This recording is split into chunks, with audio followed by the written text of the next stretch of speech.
Pode Yeshua ser adorado? Segmentos religiosos diferenciados produzem resposta à pergunta que dá nome a este estudo. Os segmentos dos quais menciono detêm de maneira comum o uso dos textos bíblicos. Todavia, seu maior diferencial consiste num fator cristocêntrico. Alguns movimentos religiosos que utilizam o Novo Testamento, também como o livro de fé, não centralizam suas formas de adoração na figura de Yeshua.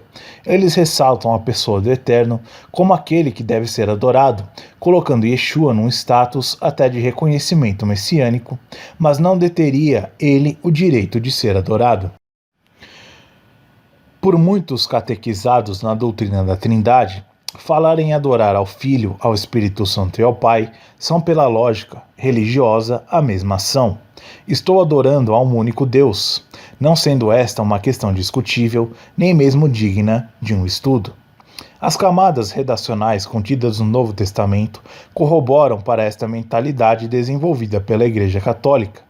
A exemplo disto, pode ser citado o texto de Mateus 28:19, em nome do Pai, do Filho e do Espírito Santo, referindo-se à prece ritual preservada pela Igreja Católica e suas ramificações protestantes e evangélicas atuais. Apesar dos testemunhos de batismo realizados no livro de Atos dos Apóstolos serem apenas em nome de Yeshua.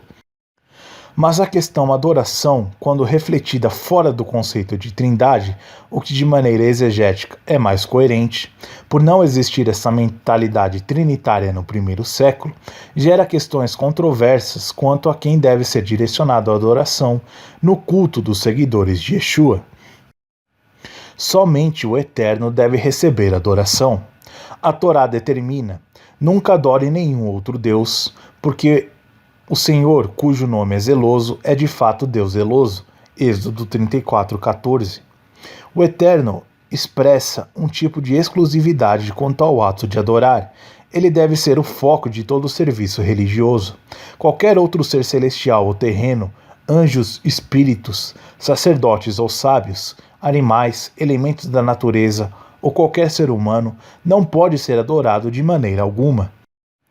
Yeshua, em princípio, não distorce nem contraria este critério cultual, o que pode ser confirmado nas narrativas dos evangelhos que testemunham o diálogo entre Satã e Yeshua. Retire-se, Satanás, pois está escrito: adore o Senhor, o seu Deus, e só a ele preste culto. Mateus 4:10, referência a Lucas 4:8. Confrontando essa postura inicial testemunhada pelos evangelhos, os mesmos documentos religiosos apresentam Yeshua agora sendo adorado. Ele é adorado por um leproso, Mateus 8:2, por um chefe de uma sinagoga, Mateus 9:18, o mesmo por uma mulher fenícia, Mateus 15:25, e por um cego, João 9:38. Em nenhum destes casos, Yeshua repreende seus possíveis adoradores. Precipitadamente, a leitura dos textos caracterizam as Escrituras como uma reunião de documentos conflituosos que dificilmente poderiam ser utilizados como padrão para um critério cultual monoteísta. Propõe-se, então, uma análise mais precisa dos textos, partindo não das versões portuguesas, mas dos vocábulos gregos e hebraicos registrados nas principais versões. Adoração em seus vocábulos gregos e hebraicos.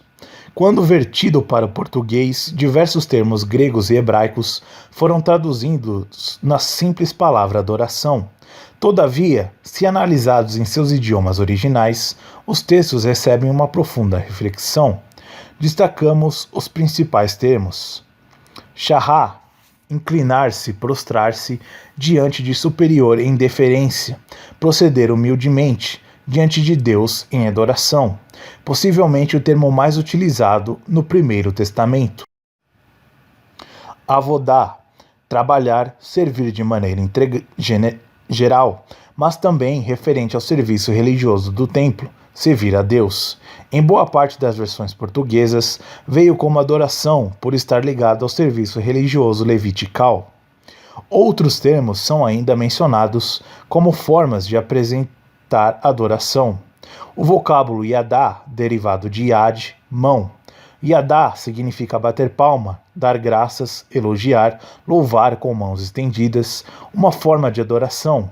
Halel, saltar de alegria, regozijar-se e gritar. A palavra aleluia deriva-se deste termo, dando sentido de se regozijar em Yah, abreviação respeitosa do nome de Deus utilizada na poesia hebraica. Entre os termos gregos, encontramos a expressão latreia, que veio a ser vertido para português ora como serviço, ora como adoração, por se referir ao serviço religioso do Templo de Jerusalém.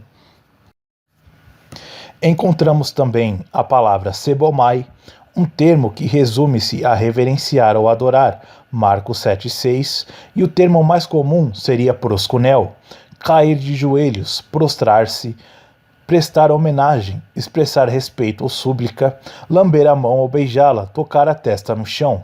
A diversidade de termos hebraicos e gregos geram conflitos que poderiam ser amenizados pela Septuaginta, já que esta adequou alguns equivalentes gregos aos vocábulos hebraicos, dos quais eram empregados no culto ao Eterno.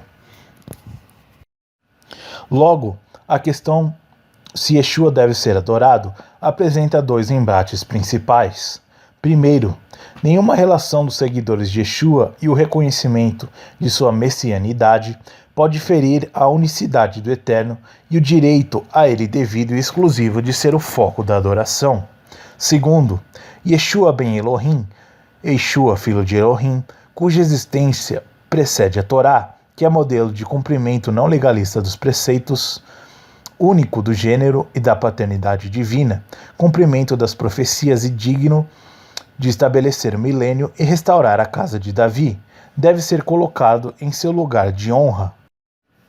Mas como dar ao Rosh, o cabeça de sua Kehilá, igreja, o merecedor louvor sem que ele seja reverenciado numa condição de idolatria? O Novo Testamento destaca uma incrível confecção dos textos referidos aos atos reverenciáveis a Yeshua e ao Eterno com termos específicos para cada gesto tido como religioso ou cultual. Todas as vezes que foram registrados gestos interpretados e traduzidos como adoração, apenas o termo grego proskunel foi utilizado para Yeshua. Mesmo no registro de Marcos, em que o homem possuído se apresenta diante de Yeshua, o cronista usa proskunel para se referir ao ato dos demônios reverenciarem a Yeshua, que na versão Almeida Revista e Atualizada veio traduzida como adorou, Marcos 5,6. Proskunel denota uma ideia de curvar-se diante da autoridade do Messias. Yeshua não sofre nenhuma ação cultual de seus seguidores na condição de sebomai ou latreia, pois ambas estão associadas a um conceito divino que ou daria a Yeshua a ideia de ser ele, o Deus eterno, a pessoa dele plena, ou colocaria na condição de mais uma divindade de um panteão greco-romano e agora judaico, frente ao costume pagão antigo de dar aos seus líderes imperadores encarnação divina. Yeshua não se coloca nesta condição cultual, mas para o Novo Testamento a palavra proskunel tornou-se exclusiva para Yeshua. Em Atos 10, 25-27, Cornélio decide projetar sua fé em realizar um proskunel para Pedro. Ele lançou-se aos pés do apóstolo, que o repreendeu dizendo que ele era um homem como ele, indigno deste ato cultual. O mesmo acontece no livro de Apocalipse, sendo narrado por duas vezes o episódio, tanto no capítulo 19:10 e 22:9, em que João faz o ato de proskunel diante de um mensageiro. Então caí aos seus pés para adorá-lo, mas ele me disse, não faça isso, sou servo como você e como os seus irmãos, que se mantêm fiéis ao testemunho de Yeshua. Adore a Deus. O testemunho de Yeshua é o espírito de profecia, Apocalipse 19:10. Em ambos os textos, o mensageiro não aceita o ato de proskunel, afirmando que este ato deveria ser feito apenas a Deus, mas o orienta a ater-se ao testemunho de Yeshua. Conclusão: em muitas preces e canções de louvor ao Eterno contida nas Escrituras, assim como na maior parte das preces do Sidur, livro de origem do serviço religioso judaico, inicia-se com a frase Baru atah Adonai. Este vocábulo, Baru, bendito ou abençoado, louvado, vem da raiz barer, que traduz-se também como joelho, ajoelhar-se, prostrar-se, exatamente a ação do termo grego proskunel. Um ato de adoração ao eterno deve ser prestado em moldes de shahá, inclinar-se, e num serviço religioso aos moldes de avodá, referente ao serviço religioso do templo, servir a Deus em adoração, assim como a proposta contida nos equivalentes gregos sebomai e latreia devem ser direcionados única e exclusivamente ao Eterno. Todavia, como aproximar-se do Eterno e materializar um culto de adoração plena sem a figura do Messias? Yeshua não furta a glória do Eterno. Quando nos apresentamos no serviço religioso de nossas congregações, sem nosso ato de proskunel ao Messias Yeshua, discernimos menos sobre o Eterno e quem ele é. Uma avodá, serviço religioso, pode limitar-se à repetição de rituais, ou pronunciar vão de adoração e repetição de textos que adoram o Eterno, mas sem a kavaná, a intenção. Yeshua fez uso das palavras do profeta Isaías e alertou: este povo achega-se a mim com a sua boca e honra-me com seus lábios, mas o seu coração está longe de mim. Em vão, sebomai, me adoram, ensinando doutrinas que são preceitos dos homens. Mateus 15, versículos 8 e 9. Yeshua planifica o sentido da adoração. Quando fazemos nosso proskunel ao Messias Yeshua, nos aproximamos mais do que realmente propõe o Eterno para a adoração. Quando o Messias foi questionado pela mulher samaritana, em João 4, onde era o lugar desejado pelo Eterno para efetuar o proskunel, a adoração, Yeshua disse que a salvação viria dos judeus e os faria adorar em espírito e em verdade. A mulher, por sua vez, disse que o Messias faria conhecido a maneira correta de adorar. Versículo 25. Yeshua revela o Eterno. Em cada serviço religioso, que entre as canções, palmas, danças, notas musicais, ritos, tradições, bênçãos e agradecimentos ao Eterno, efetuarmos um proskunel ao Messias Yeshua, recordando e descobrindo o cumprimento das profecias nele, seu ato salvífico como Cordeiro de Deus, pronunciando nossa gratidão, amor, reconhecimento de sua messianidade, prostração e esperança do seu retorno. Não diminuiremos o Eterno. Diferente disso, estaremos mais próximo da plena ação de adorar a Deus. Infelizmente, na contramão, encontramos alguns judeus evangélicos que minimizam Yeshua colocando-o de fora de méritos. O reflexo disto são sinagogas antimessiânicas que agora tornaram-se sinagogas que ainda esperam o Messias chegar. Na mesma tendência, mas em volume muito mais escandaloso, denominações tidas como cristocêntricas, que substituíram o seu proskunel ao Messias Yeshua pela rentável teologia da prosperidade, que deforma o evangelho de Yeshua a um nível mutilado. Baruch haba b'Shem Adonai, Yeshua Hu Adon Melech HaMoshiach. Shalom.